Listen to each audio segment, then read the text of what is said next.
Hello everyone and welcome back to another book review. Today I am reviewing The Cancer Factory by Jim Morris. This was an audiobook that I listened to, so I have nothing to show you, but this book discusses the relationship between employers, labor, workers, and the expectations that workers can have for safety at their jobs.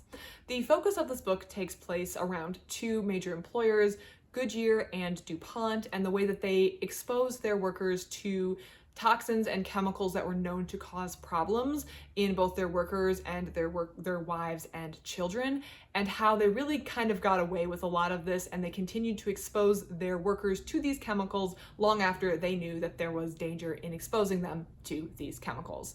So let's discuss this book and what I thought about it. Again, The Cancer Factory by Jim Morris. The name is already a little spooky, and I feel like the name gives an idea of where the book is headed, but at the beginning we are in Niagara Falls, New York, and things seem to be going well. There are factories in town that provide good jobs to the men in the community. These men can clearly afford to work and have a spouse at home, raise their family, make a good living. They seem to think it's great jobs. They enjoy working there. They talk a lot about the camaraderie, about the workers in the area, and it's great for the local economy. It's a booming town, and they can do a lot of good for having these factories in their town. But as time progresses, the individuals start to retire and move into what should be a time of relaxation and enjoyment in their life. We have a number of cases of particularly bladder cancer pop up. And this starts to worry individuals. They begin to think that maybe their bladder cancer and the high rate of bladder cancer is tied to the work that they did at places like Goodyear or Goodyear supplier DuPont. They worked with a lot of chemicals in these factories, and these chemicals made them feel weird. It gave them weird colors to the extremities, and it was known to not be great to be constantly exposed to them, but they're now starting to wonder if the high rate of bladder cancer, hence the name The Cancer Factory, can also be tied back to these workers. There's also a question of how much did the factories know, how much did the companies know about the chemicals that they were exposing their workers to, and how much did they choose not to do because of cost and keeping cost down.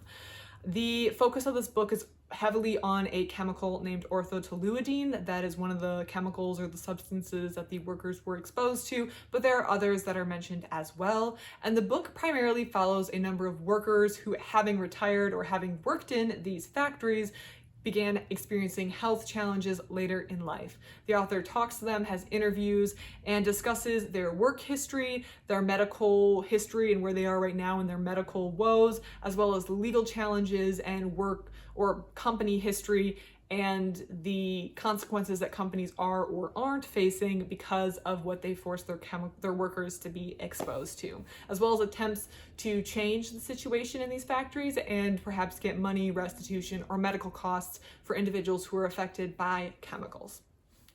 So, orthotoluidine is now a known carcinogen, and it's known to cause bladder cancer. But at the beginning, there was just curiosity about a lot of these chemicals. And I think initially when you have a chemical, there could be a point or a part that's truly innocent in the companies. Now, one could argue that maybe they didn't do enough research on the chemicals that they were producing and then being asked or then asking their workers to produce, but there also truly could be innocence initially on the companies. They truly might not know that the workers are being exposed to chemicals that were dangerous, or they truly didn't understand the danger of the chemical that they were being exposed to. That's happened before, where we don't understand, or someone initially doesn't know that there's danger. I think that you can really only be culpable once you know that there is danger and you choose not to take action. Now, it doesn't mean that you maybe don't owe those workers medical costs before you knew it, but once the true culpability on the companies, in my mind, starts when they know that something is up. But from the very beginning, things seem off. For example, workers warn each other to watch to see if your fingertips or your fingernails turn blue when working with certain chemicals. That's a sign that you need to leave immediately. Because you're being poisoned by the chemical. That seems odd to me. I feel like if my extremities are turning colors they shouldn't, I should know that there's something wrong with the chemicals. And it is shown the companies do become aware of information that leads them to know that the chemicals that they are working with, they are forcing their workers to interact with, are dangerous. And yet they continue to choose to not implement changes. And one of the changes A lot of the changes weren't necessarily to stop working with these chemicals, but it would be changes to worker safety. And it becomes clear to me throughout the book that the companies chose not to implement these changes to save money. So it's this push and pull between cost versus safety. And the workers obviously want safety, the company wants cost, and the company is probably going to win in their pulling of this push-pull process, and they're going to win. They're going to not have as many safety measures as they should because it's cheaper, and they're going to continue to make products. Part of this, and this comes from a direct quote in the book, is the inexhaustible supply of migrant labor. So when you have a large influx of people either moving from other places in the country or from another country to the United States, they're eager for work. This is a good job. You can support your family. So when someone falls sick and leaves the factory, you could just replace them with someone else. And I'm going to come back to that statement because it relates to some of my thoughts about this book overall. The second thing that wound up coming from this isn't necessarily just the individuals themselves, the workers who wound up having bladder cancer and other medical issues after leaving the company, having been exposed to these chemicals. It was their wives. And these wives asserted that their husbands, or they believed that their husbands' exposure to these chemicals caused them to have birth defects in their children or difficulties with their pregnancy, such as miscarrying. And I had not heard this word before, teratogens. That's something that causes birth defects, if I remember correctly. They asserted, and I believe it's now proven, that some of the chemicals that they were working with were causing birth defects in their children. And there's interviews with these wives discussing their children who are now adults, and many of them have quite severe birth defects. They need constant care, they will never be independent, and they have a limited quality of life.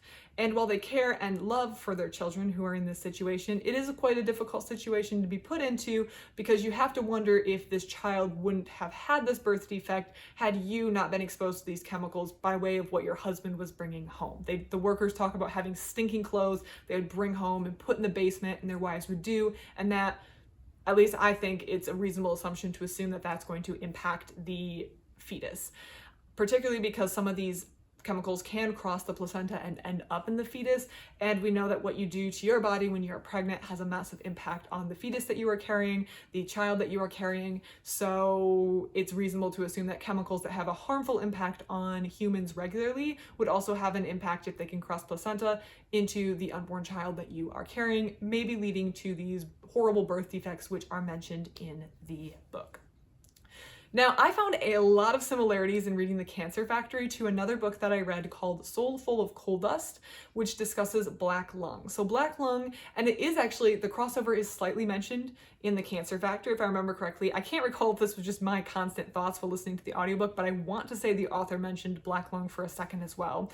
And that is, black lung is when you are exposed to a lot of coal dust, and it's like a calcification, or you suffocate basically because your lungs are destroyed by inhaling these